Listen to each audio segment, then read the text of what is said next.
प्रभु राम देव भगवान अल्लाह खुदा ईश आदि नाम एक ही शक्ति के हैं। वो कैसा है, कहां है, कैसे मिलता है, किसने देखा है? ये प्रश्नवाचक चिन्ह पूर्ण रूप से हटाने के लिए अवश्य सुनिए जगत गुरु तत्वदर्शी संत रामपाल जी महाराज के अमृत वचन, सर्व पवित्र धर्मों के पवित्र शास्त्रों के आधार पर। परमात्मा ने संयोग जोड़ रखा होता है, उसी के बनाए संस्कार हैं। हम उसके अंदर और अन्य घुसपैठ करते हैं तो भगवान राजी नहीं होता। जैसे डीजे बजाते हैं, फिर दहेज देते हैं, तो इस तरह की जो चीजें हैं ये हमने खत्म करनी पड़ेंगी। जब हमारा बेटा या बेटी परमात्मा से संबंधित हो गया तो समर्थ आप सहारा देगा। 2 रोटी देनी है मालिक ने, सबको देगा। परमात्मा अपनी महिमा आप पर गाते हैं कि पौ फाटी पगड़ा भया और जागी जिया जून, सबका हो को देता है वो चौथ समाना चून। सुबह उठते ही सभी जीव जंतु जाग जाते हैं और परमात्मा सबको जैसा जिसका आहार है चौथ समाना चून। कण कीड़ी मन हाथी को वो प्रतिदिन देता है। कीड़ी को, चींटी को एक कण की आवश्यकता है, हाथी 40 किलो खाता है, तो सब की व्यवस्था उसने कर रखी है। तो इसलिए हम परमात्मा पर आश्रित होंगे तो वो सब कुछ कर सकता है। सतगुरु जो चाहे सो कर ही, 14 कोट दूत जम डर ही, ऊत भूत जम त्रास निवारे और चित्रगुप्त के कागज पाड़े। तो परमात्मा हमें याद दिलाते हैं कि यह संसारिक जो सुख हैं ये भक्तों के काम के नहीं होते। जैसे हम त्योहार मनाते हैं, इनका क्या औचित्य है? इसे गंदे लोक में हम खुशी मनावें या तो अपना टाइम पास करना चाहिए। जैसे एक भक्त मिला, उन्हें दीक्षा ली, उनको जब ये नियम बताए गए ऐसे ऐसे नहीं करना, उसने बताया जी 10 वर्ष हो गए हमने त्योहार नहीं मना लिया। कोई ऐसी दुर्घटना घटती है कोई घर में, चाचे ताऊआ के या रिश्तेदारी में बहन मामा बुआ के, कि हमने 10 वर्ष हो गए कोई त्योहार नहीं मना लिया, तो फिर कहाँ गए वो त्योहार? अब जैसे साधु संत इनसे पहले ही बचकर चलते हैं। एक विवाह हुआ एक लड़के का, पहले दिन तो डीजे बजा रहे हैं, सारे नाच कूद रहे हैं, सब बहन भी बेटियां भी कंजरियां की तरह गली में नाचे। ये कोई जीवन है? ये कौन सी सभ्यता ग्रहण कर ली हमने? प्रथम तो भक्तों का वैसे ही ये काम की नहीं, और आम समाज ने भी ना करने चाहिए। जो भक्ति से दूर है, बहन बेटियां भी सड़े आम उसमें सड़क पर नाचे, और वो बूढ़े लोग आप भी गेला डूंगे मारे। ये कोई बात हुई? कहाँ गई बुद्धि? मती मारेगी सबकी। अध्यात्म ज्ञान से दूर हो गए। पश्चिमी सभ्यता को हम इन मीडिया के माध्यम से बुराई को ग्रहण करते जा रहे हैं, इसको दूर करना है हमें। ये भक्तां के काम की नहीं, बाकी चाहे कोई कुछ भी करो, बस उनको भी यही प्रार्थना है कि यह बुराई कतिकरण की नहीं है। अगले दिन वो दूल्हा जा रहा था विवाह के लिए, वो दूल्हे वाली कार टकरा गई जिसमें 7-8 व्यक्ति बैठे थे। एक कंटेनर से जा टकराई, 7-8 मर गए। पहले दिन तो नाचे थे, अगले दिन टक्कर मार रहे हैं। बाल पाड़ रही वह बहन बेटियां जो पहले दिन नाचे थी। अपने आत्माओं, इसे गंदे लोक में हम क्या कर रहे हैं? करना की चाहिए था। आदरणीय नानक साहिब जी के पास भक्त गए, जैसे आम व्यक्ति जाता है, देखते हैं। उनसे कहा कि भगवान आप बड़े मायूस रहते हैं, आपके चेहरे पर कोई खुशी नहीं नजर आती, क्या कारण है इसका? तब उन्होंने कहा था, ना जाने काल की कर डारे, किस विध ढल जा पास आवे, और जिनाते सरते मौत खुड़क दी, उन्होंने केड़ा हासावे। अब महापुरुषों की, भक्तों की वो दिव्य दृष्टि काम करने लग जाती है, ज्ञान की अखियां काम करती हैं, उनके ऊपर वो फिर पर्दा नहीं गिरता। उनको ये पता होता है ना जाने कब क्या बिजली गिर जाए इस गंदे लोक में। पोलैंड देश का एक पूरा मंत्रिमंडल एक जहाज में जा रहा था, अभी ये तो पिछले वर्ष की बात है, और वो जा किस लिए रहा था, कोई नेता की मृत्यु हो गई थी, उसका शोक व्यक्त करने, मुंह कांड जाम थे, और वो एक्सीडेंट हो गया, कोई खराबी आ गई इंजन में। 97 व्यक्ति बताओ, 97 के 97 मर गए, इंक्लूडिंग प्राइम मिनिस्टर, वहां का प्रधानमंत्री भी। अब बता उनकी क्यों क्यों आशाएं थी, क्या क्या इच्छाएं थी। तो पुण्यात्माओं, हमारे ऊपर इस काल की, इस माया का, भांग का घना नशा हो गया। इतने गजब के उदाहरण देखकर भी हमारी बुद्धि काम नहीं करती, डरते नहीं हम इस गंदे लोग से निकलने की चेष्टा भी नहीं करते। तो इस काल की माया की भांग हमने घड़ी पी रखी है। लेकिन इस ज्ञान के सुनने से ये एंटीबायोटिक है, इन्हीं से उतरेगी, या फिर भांग भी इन्हीं से उतरेगी, लगन भी इसी से जागेगी। जैसे हम माया जोड़न की होड़ बना रहे हैं, इसको छोड़न की और बुराई त्यागन की, फिर यहाँ देखा देखी या छूटेगी। इस ज्ञान के आधार से हम पल पल बचेंगे। और भी बहुत से प्रमाण हैं, जैसे यहाँ पीछे आंध्र प्रदेश का एक मुख्यमंत्री हेलीकॉप्टर से जा रहा था, हेलीकॉप्टर क्षतिग्रस्त हो गया, दुर्घटनाग्रस्त हो गया। 3 दिन में 100 पाया था उसका, और आगे माड़ा लिए खड़े थे उसके, भाई यहाँ आएंगे पता नहीं क्या क्या सुख देगा, तुमने क्या सुख देगा, उसकी आप पर क्या हालत होगी। तो हम भगवान को छोड़ के और इन नकली सुख देने वालों के चिपक गए। ये क्या दे सकते हैं जिनका आप पर अस्तित्व नहीं। तो इनसे हट के भगवान पर आस्था बनाओ, परमात्मा देगा। जब हमारा सारा काम ठीक होगा, हमारी रक्षा भी होगी, और परमात्मा ही सब कुछ करा सकता है और उन्हीं से करवा देगा। तो इसलिए हम मालिक पर विशेष आस्था रखेंगे, तो तभी हम इस भक्ति मार्ग पर आगे बढ़ेंगे। हमें रोज नए चमत्कार होंगे। जब तक हम भगवान को आधार मानकर इस भक्ति रूपी सफर पर नहीं चलेंगे और हम दूसरों पर आश्रित रहेंगे और भक्ति भी करती रहेंगे, तो हमने 50% लाभ होगा। 100% होगा जब हम पूर्ण विश्वास मालिक पर कर लेंगे। तो फिर देखना, ऐसे पीछे एक और था, कहाँ का, हिमाचल प्रदेश का, किसका था वो मुख्यमंत्री, 7 दिन में लाश पाई थी, हेलीकॉप्टर एक्सीडेंट को मर गया था। और कितने बताऊं, बहुत प्रमाण है, ये तो मुख्य से याद है।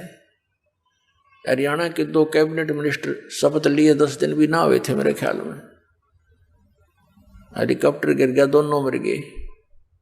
तो पुण्यात्माओं, यहाँ संतों की इस वाणी को याद रखना चाहिए कि ना जाने काल की कर डारे, किस विध ढल जा पासा बे, और जिनाते सरते मौत खुड़क दी, उन्होंने केड़ा हासा बे। 1 सेकंड का पता नहीं कब के कहाँ से के कहानी बिगड़ जा। फिर नानक साहब जी से पूछा कि हे भगवान, क्या आप कभी प्रसन्न नहीं होते,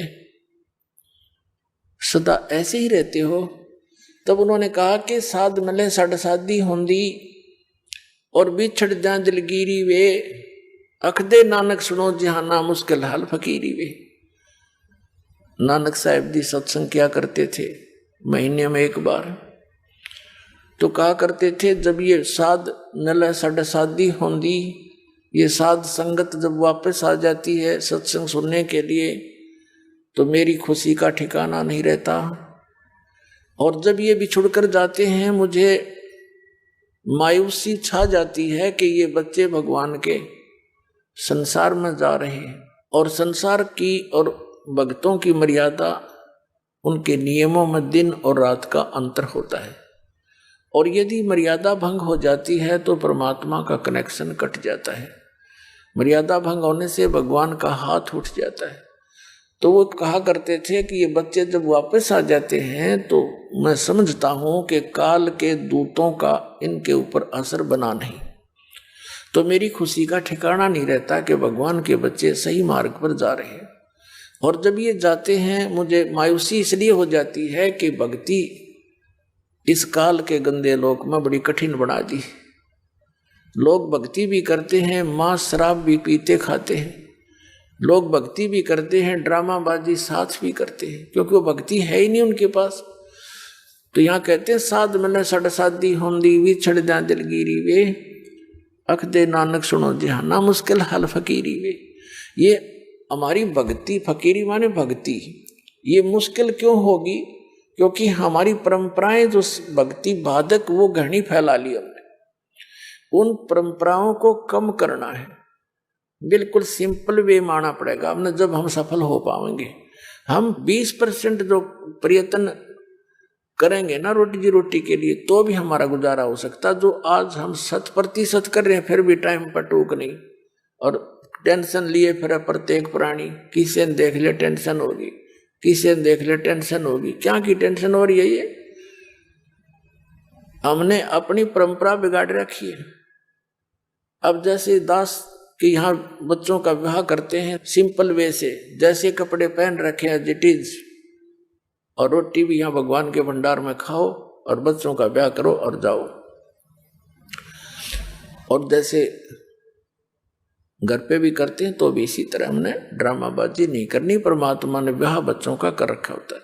अब हम ज्यादा दुखी इन बातों से है कि जिसका 3 बेटी होगी, अब उसको पता है कि समाज में किस तरह विवाह किया जाते हैं, तो उसका जीना हराम हो जाता माँ बाप का।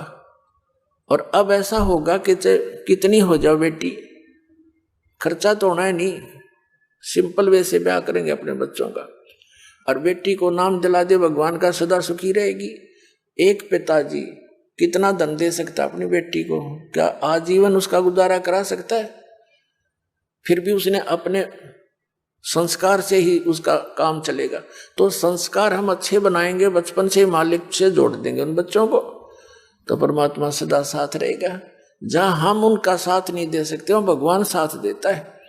तो हम दुखी इसलिए हो गए कि हम परमात्मा की उस लाइन से दूर चले गए, जिससे हमें सब सुविधाएं मिलनी थी। अब पहले तो जैसे पुनकर्मी प्राणी थे सतयुग त्रेता द्वापर में, उनके पूर्वजन्म की बैटरी इतनी चार्ज होती थी, वो कुछ भी साधना कर रहे होते थे और चाहे ना कर रहे होते थे, सारे सुखी नजर आते थे। जो साधना कर रहे थे वो ये सोचा करते थे कि हम जो भक्ति कर रहे हैं इसी से हमें लाभ हो रहा है, क्योंकि आत्मा भगवान की भक्ति बिना रह नहीं सकती। और जो नहीं कर रहे थे वो उनका गिनती नहीं। लेकिन पहले ऐसे कोई व्यक्ति नहीं थे जो परमात्मा की भक्ति ना करते हो, साधना से वो कुछ भी कर रहे होते। अब भी विश्व में 70-80% व्यक्ति हैं जो भगवान में आस्था रखते हैं।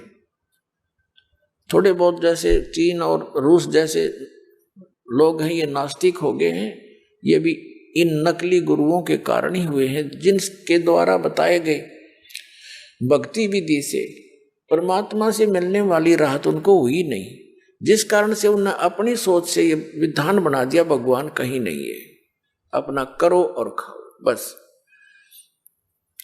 और काल यही चाहता है कि इनको ऐसी उल्टी पट्टी पढ़वा दूं, ऐसा गलत भक्ति मार्ग बतवा दूं, इनको अध्यात्म लाभ हुआ नहीं, ये नास्तिक हो जा। परमात्मा का ये प्रयत्न रहता है कि इनमें आस्था बनी रहे भगवान की। खुद आते हैं दाता, जगह जगह प्रकट हो जाते हैं, कहीं भी रह करके गुप्त। जैसे पहले तो मीडिया भी नहीं था, कम्युनिकेशन भी नहीं था, कहीं भी आ जाते थे, सुना करते थे। एक साधु 10 वर्ष रहा था, उसका पता नहीं, नाम गाम बताया नहीं, और वहाँ बहुत से अक्षेत्र को शिष्य बनाकर भक्ति विधि बताकर उनको बहुत से सुख देकर और अंतर ध्यान हो जाते थे, ताकि परमात्मा की आस्था चा इस बनी रहे। तो पुण्यात्माओं, प्रत्येक प्राणी सतयुग त्रेता द्वापर तक अवश्य भक्ति करते थे, और वो भक्ति करते थे नो सोचा करते हम जो साधना करें इससे लाभ हो रहा, और हो रहा था उसके संस्कारों से। अब जैसे ये दास पहले हनुमान जी का पुजारी था, श्री कृष्ण और विष्णु जी में विशेष आस्था थी, और परंपरागत साधना अपने बाबा श्याम जी की भी करते थे।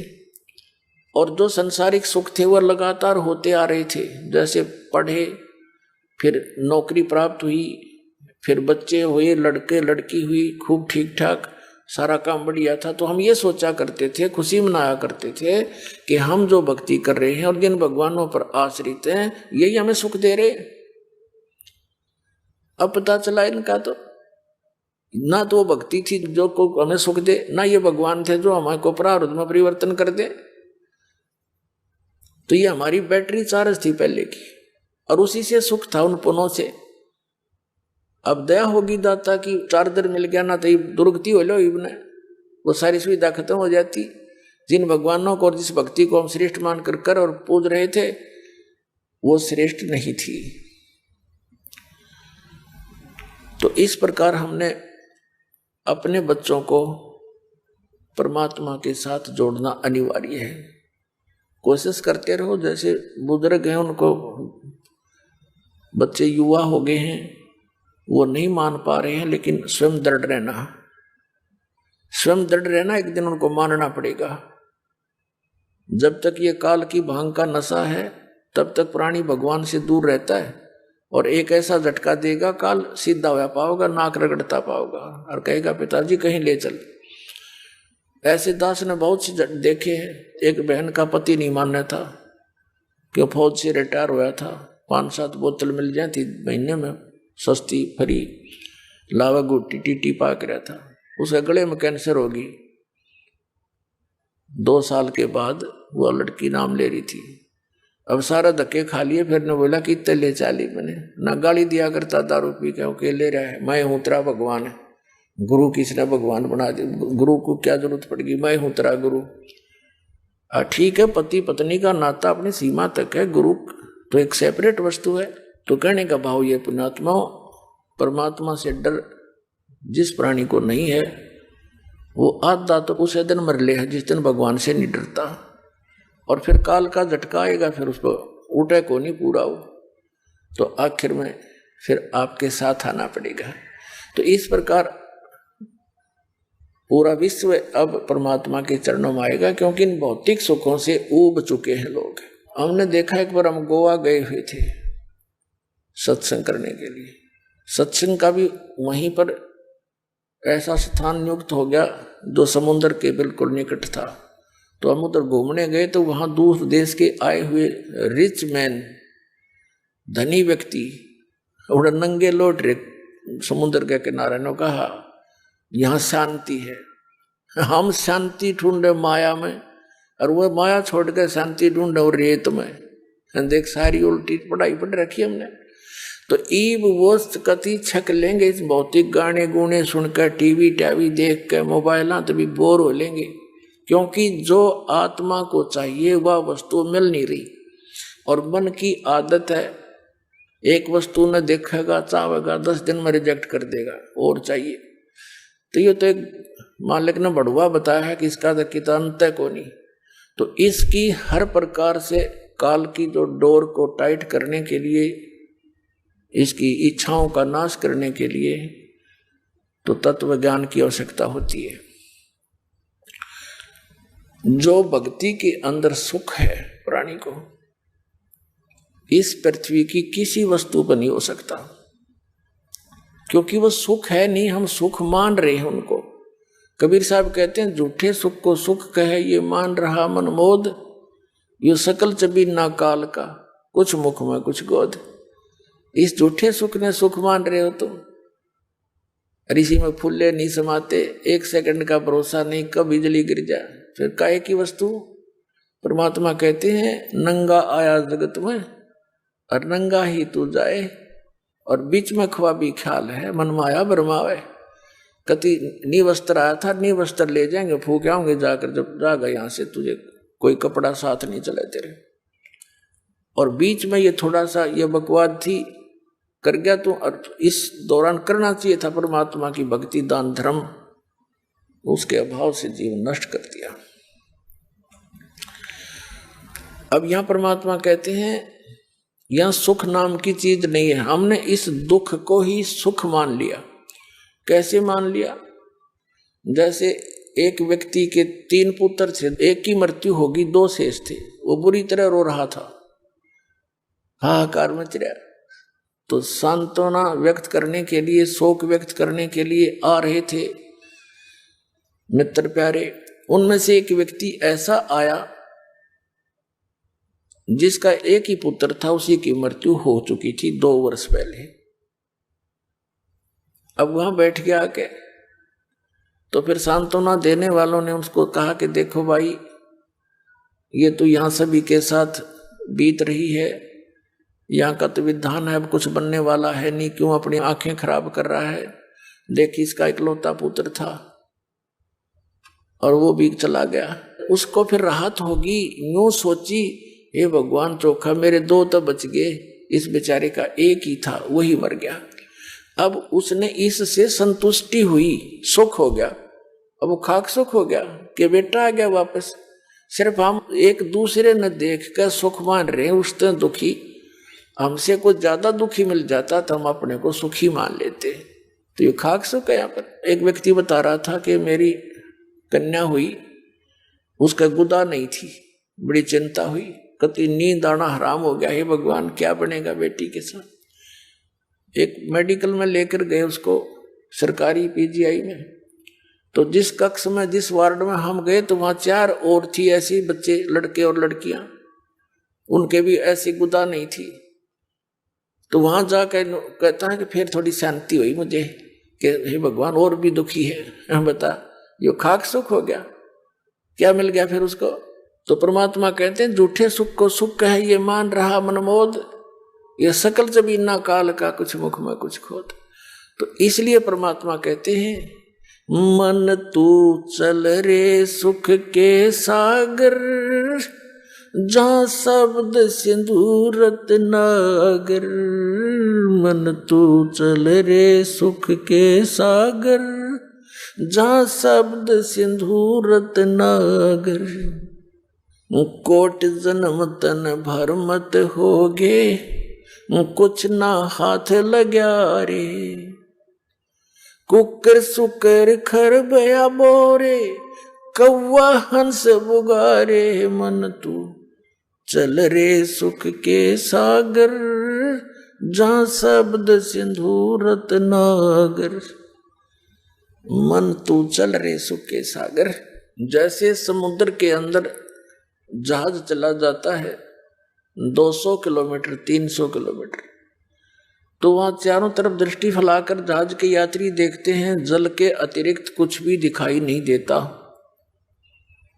जहां तक नजर जाती है सागर ही सागर दिखाई देता है। तो परमात्मा कहते हैं वहां सतलोक में ऐसे सुख ही सुख है, सुख ही सुख का सागर है, वहां कोई दुख नहीं। और फिर क्या बताते हैं, कोट जन्म तन भर मत होगे, कुछ ना हाथ लग्या रे। कुकर सुकर खरबया बोरे, कौआ हंस बुगारे। कोटि जन्म तू राजा की न्या, मिटी न मन की आशा। विकसक होके दर दर घूम्या, ये मिला न निर्गुण रासा। असंग जन्म तन मरत्या होगे, जीवित क्यों ना मरे रे। 12 मध्य मैल मठ बोरे, बहुर ना दे धरे रे। 2 जग भिष्ट सभी ते देखे, राजपाट के रसिया। 3 लोक से तरपत नाही, ये मन भोगी खसिया। सतगुर मिले तो इच्छा मिटे, पद मिल पदे समाना। चल हंसा उस लोक पठाऊं, जो आदि अमर अस्थाना।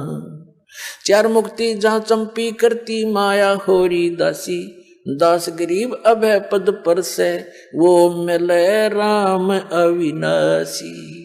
अब क्या बताते हैं, मन तू चल रे सुख के सागर, जहाँ शब्द सिंधु रत्नागर। कहते हैं कोट जन्म तन भर मत होगे और कुछ नहीं हाथ लगा रे। कुकर सुकर खरबा बोरे, कौआ हंस बुगारे। कोटि जन्म तू राजा की न्या, मिटी न मन की आशा। भिक्षुकों के तू दर दर घूम्या, और मिला नी निर्गुण रासा। अब क्या बताते हैं परमात्मा, इंद्र कुबेर ईश की पदवी, और ब्रह्मा वरुण धर्मराया। विष्णु नाथ के पुर को जाके तू फिर भी वापस आया। अपने आत्मा अध्यात्म ज्ञान के अभाव से हमने असंख्यों मनुष्य जीवन नष्ट कर लिए। भक्ति भी करते थे, साधना भी करते रहे लेकिन मोक्ष नहीं हुआ। गीता जी अध्याय नंबर 18 के श्लोक नंबर 62 में गीता ज्ञानदाता कहता कि अर्जुन तू सर्व भाव से उस परमेश्वर की शरण में जा जो गीता ज्ञानदाता से अन्य है। उसकी कृपा से ही तू परम शांति को और सनातन परम धाम को प्राप्त होगा। गीता जी अध्याय नंबर 15 के श्लोक नंबर 1 से 4 में इसका सारांश है कि तत्वदर्शी संत की पहचान बताई है जो उल्टे लटके हुए संसार रूपी वृक्ष के सभी विभागों को जानता है, यानी अक्षर पुरुष कौन है, सर पुरुष कौन है, शाखा क्या है, पत्ते क्या हैं और मूल यानी सबका उत्पत्ति करता कौन भगवान है। स वेदविद वो तत्वदर्शी संत है। तत्वदर्शी संत की प्राप्ति के उपरांत परमात्मा के उस परम पद की खोज करनी चाहिए जहां जाने के बाद साधक फिर लौटकर कभी संसार में नहीं आते। और जिस परमेश्वर ने सभी ब्रह्मांडों की रचना की है और उसके अतिरिक्त और किसी की भी भक्ति साधना उपासना नहीं करनी चाहिए। अपने विषय में गीता ज्ञानदाता अध्याय नंबर 2 के श्लोक 12 में, अध्याय नंबर 4 के श्लोक 5 और 9 में, गीता अध्याय 10 के श्लोक 2 में कहता है अर्जुन तेरे और मेरे बहुत जन्म हो चुके हैं, तू नहीं जानता मैं जानता हूं, मेरे जन्म और कर्म दिव्य हैं। इससे सिद्ध गीता ज्ञानदाता ब्रह्म है जो श्री कृष्ण जी में प्रवेश करके बोल रहा है ये सरपुरुष काल है। इसकी पूजा करने से भी जन्म मृत्यु समाप्त नहीं होती, क्योंकि ब्रह्म साधना से ब्रह्म लोक जाते हैं। 8वें अध्याय के 16वें श्लोक में लिखा है कि ब्रह्म लोक पर्यंत सब पुनरावृत्ति में है। तो गीता ज्ञानदाता की भक्ति करने से भी मोक्ष पूर्ण नहीं होता, वो पद नहीं मिलता जहाँ जाने के बाद साधक फिर लौटकर कभी नहीं आते।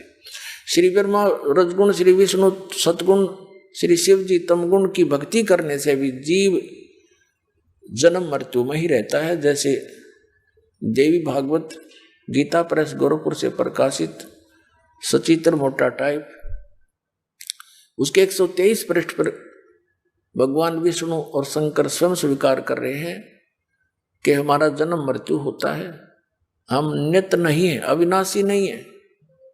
तो इससे सिद्ध हो गया कि इनकी साधना करने वाला भी नाशवान यानी उस स्थान को नहीं प्राप्त कर सकता जहाँ जाने के बाद फिर लौट कर नहीं आना पड़ता, और वहीं जाने के बाद वो शांति होगी, सुख होगा, और वो मिले बिना फिर सुख नहीं। यहां तो आप जेल में हो, यहां काल की। परमात्मा ने बताया कि 21 ब्रह्मांड काल की एक जेल है। एक पुन्नी एक पापी आया, एक है सोम दलेल बे और गरीबदास सतपुरुष भजन बिन, सब ही इस काल की जेल रे। हम सभी काल की जेल में हैं जो साधना नहीं करते, चाहे पुण्य करते हैं चाहे पाप करते हैं। पुण्य के आधार से स्वर्ग चले गए, पाप के आधार से नरक, दोनों खाली करके फिर यहीं आ गए और फिर स्टार्ट ऐसे ही। तो ये चक्र परमात्मा की दया से अब समाप्त हो सकता है। अब क्या बताते हैं परमात्मा कि कोटि जन्म तन भरमत हो गए, कुछ नहीं हाथ लगा रहे। जैसे अभी कथा सुनाई आपको, एक मुख्यमंत्री, उसने अपने जीवन की बहुत बड़ी उपलब्धि समझी होगी मुख्यमंत्री बन जाना। अब मुख्यमंत्री भी उसके पिछले पुण्य थे, पिछली बैटरी चार्ज थी, उसी से वो बना। आगे अपने कल्याण के लिए तो सोचा ही नहीं, ऐसा हवा मुड़ जाता ये मन, और 1 मिनट में मृत्यु होगी। अब पता नहीं कहाँ भूत बनकर भूखा प्यासा घूम रहा होगा वो प्राणी। तो पुण्यात्माओं, परमात्मा के सभी बच्चे हैं, चाहे कोई आज अपने पुण्य से प्रधानमंत्री बन रहा है, चाहे पुण्य से वो मुख्यमंत्री बना है, चाहे गरीब है अमीर है, चाहे किसी भी पोस्ट पद को प्राप्त है, वो भगवान भूल गया, सबसे बड़ी गलती है उसकी। और दास का उद्देश्य है कि इन प्रमाणों को याद दिलाकर ये इंजेक्शन लगा कर एंटीबायोटिक इसको सचेत कर दूं प्रत्येक प्राणी को जो भगवान की आत्मा काल के द्वारा भ्रमित है, अपना अनमोल जीवन नष्ट कर रहे हैं, ये फिर से सुधर जाए, पेट का गुजारा भी करते रहे। इसमें एक सब्जेक्ट और जोड़ देना चाहिए, भक्ति वाला, और वो भक्ति हो शास्त्र अनुकूल। वो विश्व में किसी के पास है नहीं, इस दास के पास है। तो इतना आसान है, भक्ति भी करते रहे, अपना काम भी करते रहो, लेकिन मर्यादा में रहना पड़ेगा। मोक्ष होया पड़ा फिर दिखता को नहीं।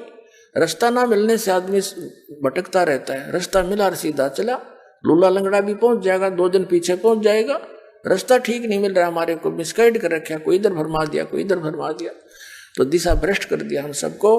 परमात्मा के उस अध्यात्म ज्ञान के आधार से अब सबको दिशा ठीक देना चाहता है दास। अब परमात्मा बताते हैं कि कोटि जन्म तन भरमत हो गए, कुछ नहीं हाथ लगा रे।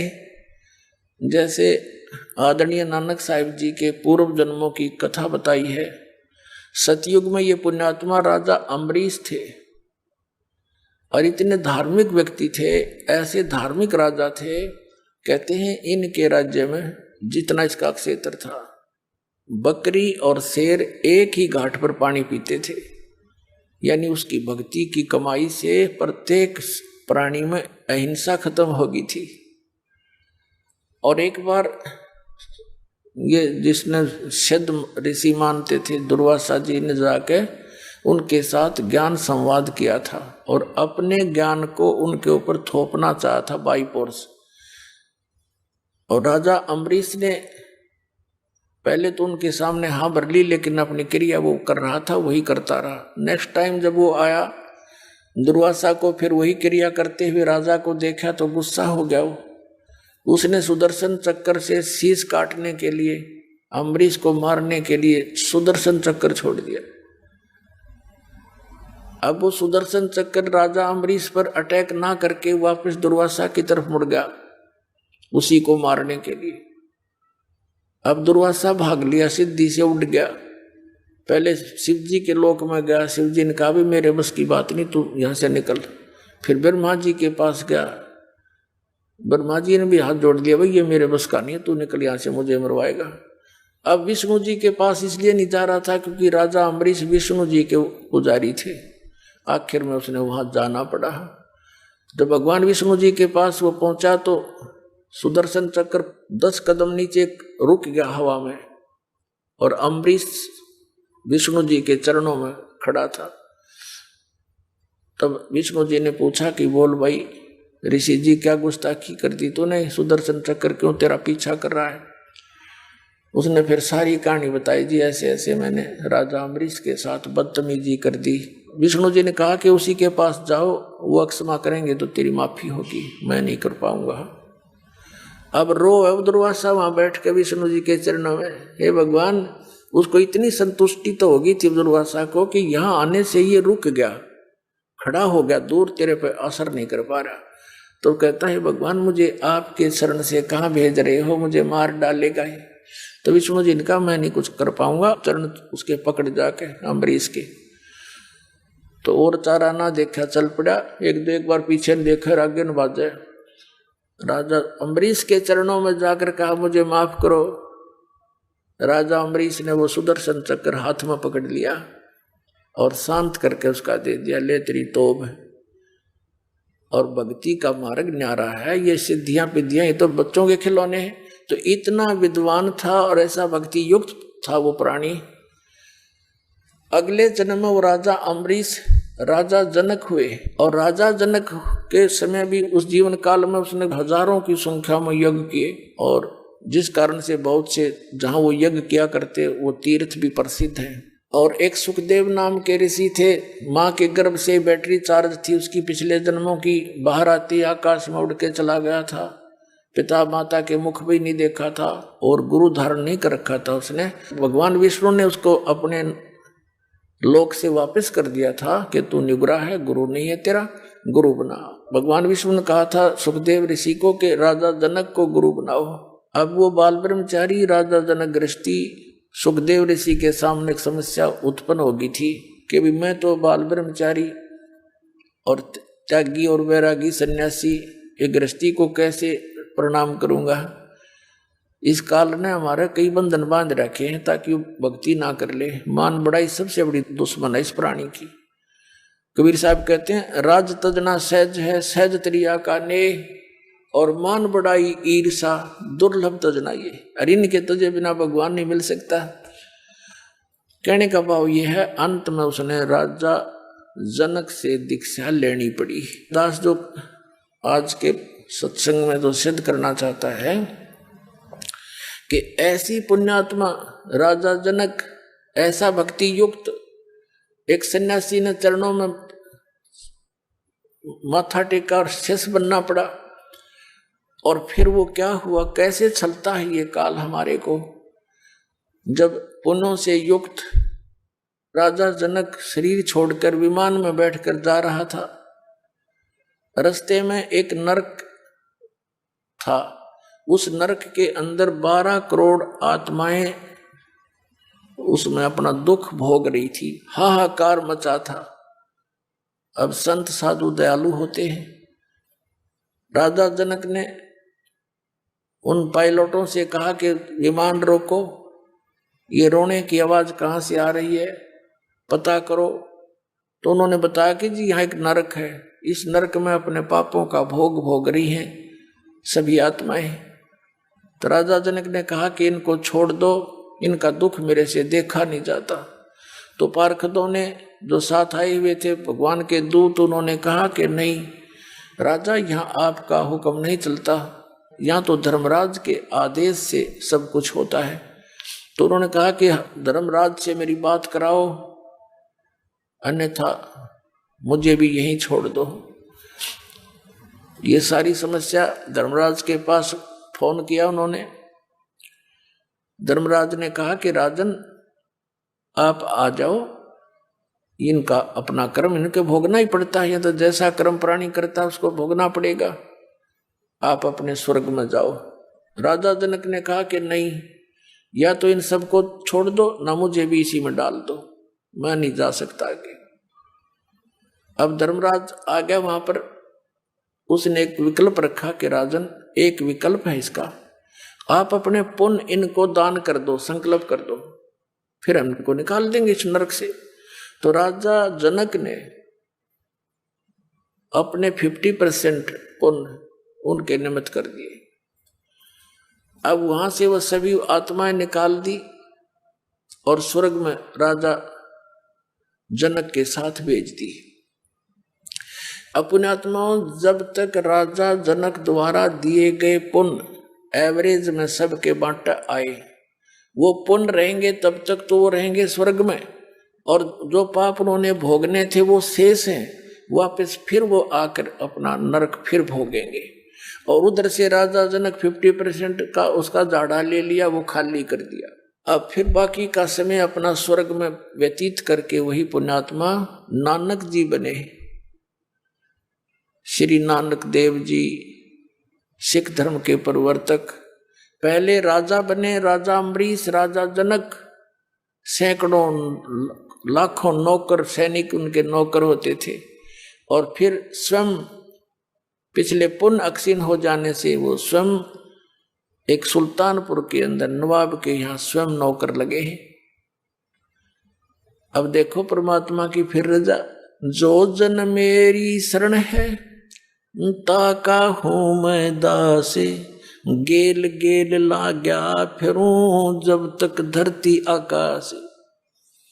अब जैसे सतयुग त्रेता द्वापर में ये प्राणी तकरीबन आस्था मालिक में रखते हैं, गणेश से दुखी ना होते हैं, और कलयुग में पाछे फिर इनकी सारी पुण्य पिछले तकरीबन समाप्त हो लेते हैं, और जो साधना ये करेंगे उनसे आगे बेनिफिट होना नहीं, क्योंकि वो शास्त्र विरुद्ध है।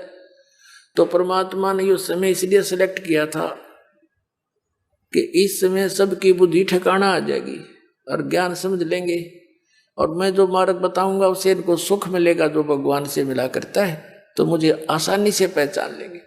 तो नानक साहिब जी को परमात्मा के स्वयं मिले बेई नदी पर, और सचखंड लेकर गए, वहां की सारी व्यवस्था दिखाई, तो वापस छोड़ा। उसी दिन से नौकरी भी त्याग दी। ऐसी लगन लगी उस मालिक की। और फिर ये बता कि मैं काशी में आया हुआ, धानक रूप में, जुलाहे रूप में वहां रहता हूँ, आ जाना।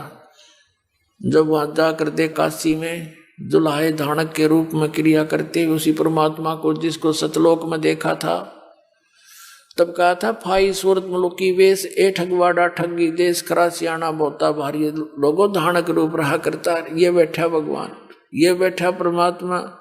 हाँ, फिर उसकी कोई नहीं माने, क्योंकि वहां जुलाहों की कॉलोनी में सब इकट्ठे हो गए और कहें देख पंजाब का व्यक्ति पागल हो गया, नीरू के बेटे को भगवान बतावे। फिर परमेश्वर ने कहा कि भक्त अब कोई फायदा नहीं इनको कुछ कहने सुनने का, आप अपनी भक्ति करो। 12 वर्ष तक नानक साहिब जी ढिंडोरा पीटते रहे, देश प्रदेश में जा जाकर ऋषि महर्षियों के साथ उन्होंने उनके छक्के छुड़ा दिए ज्ञान के आधार थे, लेकिन वो ढीठ माने नहीं, अन्ना जनता को मानने दिया। उसमें नानक साहिब के बहुत कम शेष थे, बाद में फिर धीरे धीरे उनकी कृपा होती रही। ये सिख समाज एक बहुत विस्तार के साथ हो गया। 600 वर्ष के अंदर ये सारा कुछ इतना प्रफुल्लित हुआ। तो परमात्मा अब इसी प्रकार हमें याद दिलाते हैं, कोट जन्म तन भर मत होगे, कुछ नहीं हाथ लगा रे। अब कुकर सुकर खर बोरे कौआ हंस बगारे। अब इसी कंसेप्ट को क्लियर करने के लिए पुण्यात्मा आपको एक प्रमाण दिखाते हैं। ये जिस पुण्यात्मा की भांग उतरगी होगी इस ज्ञान के सुनंत है, ये भी इतनी देर का जो सत्संग आपको किया गया है, इस आत्मा के ऊपर चोट लगाई है ताकि यू होश में आ जा, थोड़ा इस ज्ञान को सुन ले। और जब तक ये थोड़ी सी नशा नहीं उतरता, इतनी सतर्क नहीं होती, और यहाँ बैठा बैठा भी इधर उधर के तगड़म बगड़म लगाए रहता है, वहाँ नो करना था, वहाँ ऐसे करना था, पता नहीं क्या हो रहा होगा। तो यहाँ इस ज्ञान से वो खत्म होंगे पहले तो जो मन भ्रमित करता है। अब ये ज्ञान अंदर समाएगा, आपके अंदर जाएगा तो तभी तो ये अपना काम करेगा। अब आपको एक ऐसा इतिहास दिखाते हैं, आपका कलेजा हिल जाएगा। जो साधनाएं तो आप कर ही नहीं रहे हो, जो इन महापुरुषों ने साधनाएं की उसके बाद इनकी ये ब्रह्मटी हुई। और अब कलयुग में तो वो भक्ति भी कोई नहीं जो वेदों अनुसार हुआ करती थी। तो आज के जो मार्गदर्शक है वो बिल्कुल ज्ञानहीन और भक्तिहीन प्राणी है, उनके पास कोई भक्ति नहीं ना कोई ज्ञान है। तो उनके बताए मार्ग से जो साधना करें, अपना जीवन नाश करें। आपको दिखाते एक महावीर जैन की कथा। ये महावीर जैन जी जो जैनियों का 24 में तीर्थंकर माने जाते हैं, ये कौन थे और जैन धर्म के प्रवर्तक कौन थे? श्री ऋषभदेव जी, वो प्रथम तीर्थंकर हैं, उनको आदिनाथ भी कहते हैं। ऋषभदेव के पोते थे मारीची, भरत के पुत्र राजा थे ऋषभदेव जी। इनको परमात्मा मिले थे स्वयं जाकर के, जैसा वेदों में विधान है कि वो परमात्मा सतलोक से चलकर आता है, अपनी अच्छी आत्माओं को मिलता है, अपने रूप को सरल कर लेता है, क्योंकि वहां तो बहुत तेजों में रूप है मालिक का, मनुष्य सदृश है। तो इसी अपने लीला अनुसार ऋषभदेव को मिले थे। ऋषभदेव जी को ज्ञान कराया, सत्संग सुनाया। ऋषभदेव जी प्रेरित हो गए भगवान के लिए, तड़फ गए एकदम, क्योंकि पिछले संस्कार प्रबल थे। लेकिन परमात्मा की बात को स्वीकार ना करके अन्य ऋषियों से जो ज्ञान वो परंपरागत सुना करते, उसी के आधार से घर से निकल गए अपने बच्चों को राज दे करके। और वैसे ही लोकवेद के आधार से 1 वर्ष तक तो वो निराहार रहे, यानी बगैर कुछ खाए पिए। फिर 1000 वर्ष तक तप किया, घोर तप किया। और फिर जब साधना संपूर्ण की तो प्रथम धर्म देशना कहते हैं दीक्षा। तो प्रथम दीक्षा अपने पोते भरत के पुत्र मारीची को दी, और वही मारीची आगे चल के 24 में तीर्थंकर महावीर जैन हुए। तो जो ऋषभदेव जी जैसी साधना करते थे, कुछ वेदों का आधार था, ओम नाम था, हठ योग ये काल की प्रेरणा थी, उसके करने वाले प्राणी पर भी कितने कष्ट आए। इंद्र कुबेर ईश की पदवी, ब्रह्मा वरुण धर्मराया, विष्णुनाथ के पुर को जाके तो फिर भी वापस आया। अब देखो, आओ जैन धर्म को जाने, एक पुस्तक है, ये इन जैनियों के द्वारा ही लिखी गई है।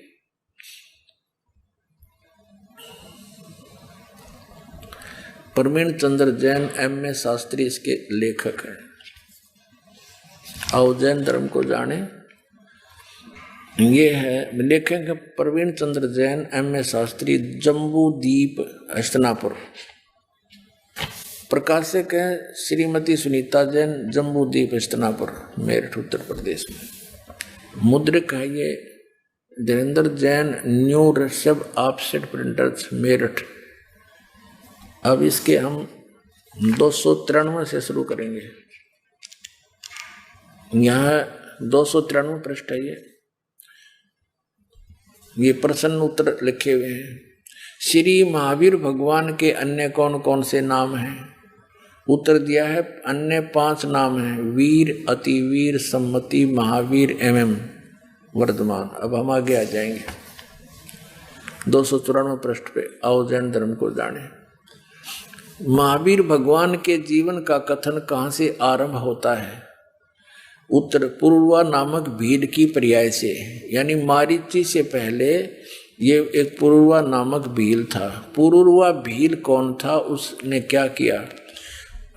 पुष्कलावती देश की पुंडरी कीणी नगरी में वह भीलों का राजा था। उसने सागरसेन मुनिराज से मद मास मधु का त्याग व्रत लिया था, जिसे जीवन पर्यंत पालन किया। श्री महावीर भगवान का जीव पूर्वा भील की पर्याय से कहा गया? पूर्वा नामक भील के जीवन को पूरा करके कहा गया। पहले 100 धर्म स्वर्ग में एक सागर की आयु वाला देव हुआ। 100 धर्म स्वर्ग में चला गया, वहां देव हुआ। फिर पहले स्वर्ग के बाद श्री महावीर भगवान का जीव किस पर्याय में गया? भरत चक्रवर्ती की रानी अनंतमती से मारीची नामक ज्येष्ठ पुत्र हुआ। अब देखो, ये मारीची भरत का पुत्र, राजा ऋषभदेव का पोता। तो आपको थोड़ा इतिहास और दिखाना पड़ेगा। ये एक पुस्तक है जैन संस्कृति कोश, जैन इतिहास संस्कृति कला एवं पुरातन, प्रथम खंड। लेखक हैं प्रोफेसर भागचंद्र जैन, भास्कर। जैन संस्कृति कोश, जैन इतिहास संस्कृत कला एवं पुरातन, प्रथम खंड। लेखक हैं भागचंद्र जैन, प्रकाशक हैं डॉक्टर भागचंद्र जैन, भास्कर। मानद निदेशक सन्मति प्राच्य शोध संस्थान, नो एक्सटेंशन एरिया, 23 तुकाराम चाल, सदर नागपुर। ये और भी यहाँ, और ये प्राप्ति स्थान इनके यहाँ पर है। अब ये है स्वर्गीय पूज्य पिता श्री गौरीलाल जैन एवं मातु श्री पूज्या तुलसी देवी जैन की पुण्य स्मृति में सादर समर्पित, जिनके प्यार दुलार से और सम्मति से, स्नेह से, सहयोग से मैं यहाँ तक पहुँच सका हूँ। भागचंद्र जैन। और इसकी कीमत देखो, इन पुस्तकों की 3000 रुपये कीमत है। 3000 रुपये 3 खंडों का भारत में, और विदेशों में $200। ये तो और गणे हो जाते हैं। अब भारत में 3 है ये पुस्तक, ये सबसे मोटी है जो मैं आपको दिखा रहा हूँ। ऐसी ऐसी और भी हैं, ये एक और है ऐसी, ये जैन संस्कृति कोश द्वितीय भाग। एक और है तीसरा। तो इनके तीनों के मिलाकर 3000 रुपये। आज तक मेरे ख्याल में ये 10,000 की होगी। ये तो सन 2003 में हम ले आए थे, जब इसके 1000 रुपये एक पुस्तक के, और इकट्ठी दें तीनों 3000 रुपये में हैं। और ये इनका बिल्कुल इतिहास है, और इनका मान्यता प्राप्त इन्हीं के द्वारा लिखा हुआ। अब इसके हम चलते हैं 175 पृष्ठ पे। ये देखिएगा 175 पृष्ठ पे। ऋषभ के पौत्र मारीची भरत के पुत्र को पुराणों में वैदिक धर्म का प्रवर्तक माना गया। ये मारीची जो है वैदिक धर्म का प्रवर्तक है, जिसको वैदिक धर्म के गुण गाए जाते हैं। ये मारीची उसका प्रवर्तक है, यानी उसका निर्माता है, उसका मुखिया है वैदिक धर्म का। अब देखो, और यही मारीची जैन परंपरा में आगे चलकर महावीर वर्धमान बना, महावीर जैन हो गया। यो ये आगे दिखाते आपको। ये है 176 पृष्ठ पे तीर्थंकर ऋषभदेव की जीवन घटनाएं। तीर्थंकर ऋषभदेव अंतिम कुलकर नाभिराज के पुत्र थे। उनकी माता मरु देवी थी। वे इक्ष्वाकु वंशी नाभिराज अयोध्या के एक लोकप्रिय राजा थे। तरुण होने पर नाभिराज ने ऋषभदेव का विवाह सुनंदा और सुमंगला से कर दिया। सुनंदा ने तेजस्वी पुत्र बाहुबली और पुत्री सुंदरी को जन्म दिया और सुमंगला ने भरत सहित 99 पुत्रों और ब्राह्मी पुत्री को जन्म दिया। समय आने पर ऋषभदेव ने भरत को अयोध्या का, बाहुबली को तक्षशिला का और शेष युवराजों को उनकी योग्यता अनुसार राज्य सौंपकर संसार त्याग दिया और दीक्षा लेकर साधना में लीन हो गया। किसी ऋषि से दीक्षा ले ली, गुरु बना लिया। साधना काल में पाणिपात्री ऋषभदेव 1 वर्ष तक निराहार रहे, कुछ नहीं खाया 1 वर्ष। बाद में बाहुबली के पौत्र संन्यास कुमार ने इक्ष्वाकु रस देकर उनकी इस निराहार वृत्ति को तोड़ा। ईख का जूस प्याकर लगातार 1000 वर्ष तक फिर तपस्या की। लगातार 1000 वर्ष तक तपस्या करने वाले मुनि ऋषभदेव ने अंत में केवल ज्ञान प्राप्त किया और धर्म देशना प्रारंभ की, यानी दीक्षा देना शुरू की। प्रथम धर्म देशना यानी पहला चेला बनाया कौन? भरत के पुत्र मारीची को दी, जो बाद में 24 में तीर्थंकर महावीर बने। ठीक, ये क्लियर हो गया कि ये महावीर कौन है। अब जिस पुस्तक को हम पढ़ाने जा रहे हैं, आओ जैन धर्म को जाने, आसानी से समझ में आ जाएगी। अब देखिए, हम फिर आगे उस पुस्तक पर आओ जैन धर्म को जाने और इसके 293 पृष्ठ में पढ़ रहे हैं। यहाँ आगे थे कि पहले स्वर्ग के बाद श्री महावीर भगवान का जीव किस प्रिया को प्राप्त हुआ, यानी इस पुरूरा नामक भील की जीवन के बाद फिर ये स्वर्ग में गया। स्वर्ग के बाद फिर भरत चक्रवर्ती की रानी अंतमती से मारीची नामक ज्येष्ठ पुत्र हुआ, मारीची नाम हुआ। और फिर मारीची की प्रिया से यानी राजा ऋषभदेव से दीक्षा लेकर भक्ति करके मारीची कहाँ गया? मारीची की प्रिया से महावीर भगवान का जीव किस प्रिया में गया? ब्रह्म स्वर्ग में देव हुआ। ब्रह्म स्वर्ग कौन सा है? ब्रह्मलोक में देव हुआ, क्योंकि ओम नाम का जाप करते थे और ओम नाम ब्रह्म की साधना है, उससे ब्रह्मलोक प्राप्ति होती है। तो इसमें स्पष्ट किया कि वो ब्रह्मलोक में गया, ब्रह्म स्वर्ग में। अब देखो, ब्रह्म स्वर्ग से श्री महावीर भगवान का जीव किस पर्याय में गया? अयोध्या नगरी में कपिल ब्राह्मण की काली स्त्री से जटिल नामक पुत्र हुआ। फिर जटिल की पर्याय से कहा गया 100 धर्म स्वर्ग में 1 सागर की आयु वाला देव हुआ। फिर कहा गया इसी भरत क्षेत्र में सूतिका नामक गांव में अग्निभूत ब्राह्मण की गौतम स्त्री से अग्निशय नामक पुत्र हुआ। फिर कहा गया फिर स्वर्ग में गया। फिर स्वर्ग से कहा गया भरत क्षेत्र के मंदिर नामक गांव में गौतम ब्राह्मण की कौश की पत्नी से अग्निमित्र नाम का पुत्र हुआ। फिर कहा गया महेंद्र स्वर्ग में चला गया। महेंद्र स्वर्ग से महावीर भगवान का जीव कहा गया। अब 295 पढ़ रहे हैं। मंदिर नगर में सालकाय ब्राह्मण की पत्नी से भारद्वाज नामक पुत्र हुआ। आइए अब हम उन श्रद्धालुओं के अनुभव जानते हैं जो जगत गुरु तत्वदर्शी संत रामपाल जी महाराज जी से दीक्षा प्राप्त कर चुके हैं तथा उनके द्वारा बताए गए भक्ति मार्ग पर चल रहे हैं। नमस्कार जी। सत साहिब जी। क्या नाम है जी आपका? सुरेंद्र राम कुशवाहा। सुरेंद्र जी, आप कहाँ से हैं? ग्राम रमरेपुर, तहसील सकलडीहा, चंदौली से। सुरेंद्र जी, संत रामपाल जी महाराज से नाम दीक्षा आपने कब ली? सर 4 अप्रैल 2016 को। सुरेंद्र जी, संत रामपाल जी महाराज से नाम दीक्षा लेने से पहले आप क्या भक्ति साधनाएं किया करते थे? जी, नए सरकार चंदौली में है एक, उन्हीं से मैं नाम दीक्षा ले रखा था, उन्हीं की भक्ति मैं किया करता था। फिर आप संत रामपाल जी महाराज की शरण में कैसे आए? एक संत रामपाल जी महाराज के शिष्य थे, उन्होंने मुझे एक ज्ञान गंगा पुस्तक दी। मेरा पुत्र मरा हुआ था, एक ही इकलौता बेटा था, और उन्होंने कहा कि भगत जी इस चीज़ को पढ़िए आप, तो आपको शांति मिलेगी। तो मैंने उस पुस्तक को पढ़ा। जब उस पुस्तक को पढ़ा तो मुझे 3 दिन तक नींद नहीं आई। फिर मैंने उस पुस्तक में पढ़ा कि जहाँ मैं भक्ति करता था, जिस गुरु के पास था, उसमें लिखा था गुरु ब्रह्मा गुरु विष्णु गुरु देवो महेश्वर गुरु साक्षात पर ब्रह्म तस्मै श्री गुरुवे नमः। तो इसे मुझे हृदय को झटका लगा कि ये भी पूर्ण गुरु नहीं है। तब मैं 4 अप्रैल 2016 को संत रामपाल जी महाराज के से नाम दीक्षा ग्रहण की।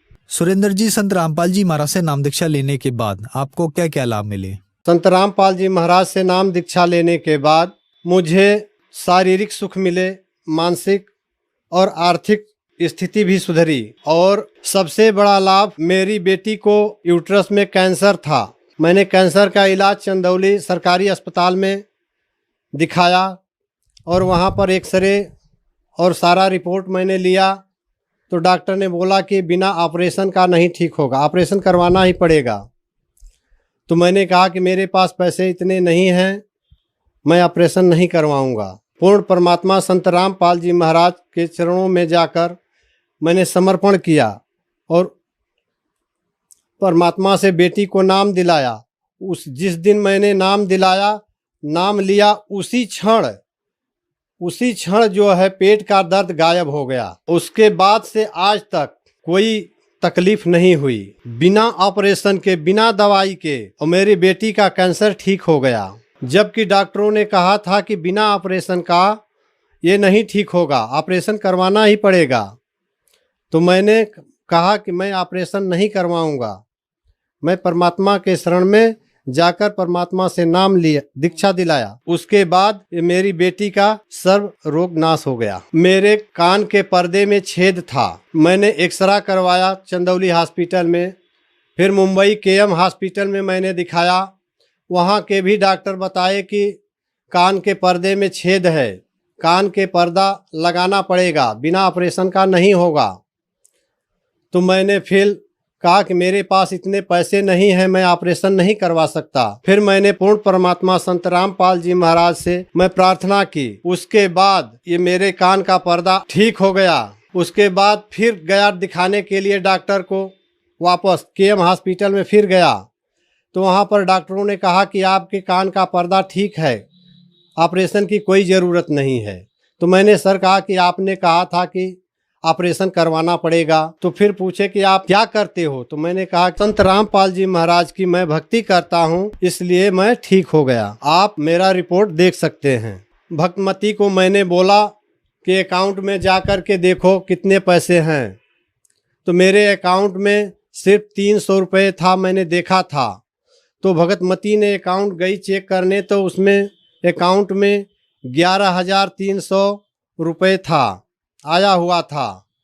और मैंने कहा कि जो पैसा उसमें से निकाल करके सुनार का कुछ पैसा बकाया है उनका दे देना। तो वो देने के लिए वहाँ गई, तो सुनार ने बोला कि आपका कोई पैसा नहीं, सब पैसा चुकता है। संत रामपाल जी महाराज की दया से ये सब कुछ हुआ। सुरेंद्र जी, संत रामपाल जी महाराज की शरण में आने के बाद आपको बहुत सारे लाभ मिले, जैसे कि आपने बताया कि आपकी बेटी को कैंसर था और संत रामपाल जी महाराज से नाम दीक्षा लेने के बाद जो कैंसर जैसी खतरनाक बीमारी थी वो बिना ऑपरेशन, बिना दवाई के ठीक हो गई। तो जो दर्शक आज आपको टीवी पर देख रहे हैं और वो भी किसी न किसी बीमारी से ग्रस्त हैं और संत रामपाल जी महाराज से नाम दीक्षा लेना चाहते हैं, तो कैसे ले सकते हैं? संत रामपाल जी महाराज का सत्संग आता है, आप लोग सत्संग सुनिए और सत्संग सुनकर उस पर नीचे पीली एक पट्टी चलती है, उस पर सारे फ़ोन नंबर हैं, उस नंबर से आप फ़ोन करके बात कर सकते हैं। और हर ज़िले में नामदान केंद्र है, परमात्मा ने खोल रखा है। जिस भी भगत आत्मा को नाम दीक्षा लेना है वो अपने नामदान केंद्र पर जा कर के नाम दीक्षा ले सकते हैं। धन्यवाद सर। सत साहेब जी।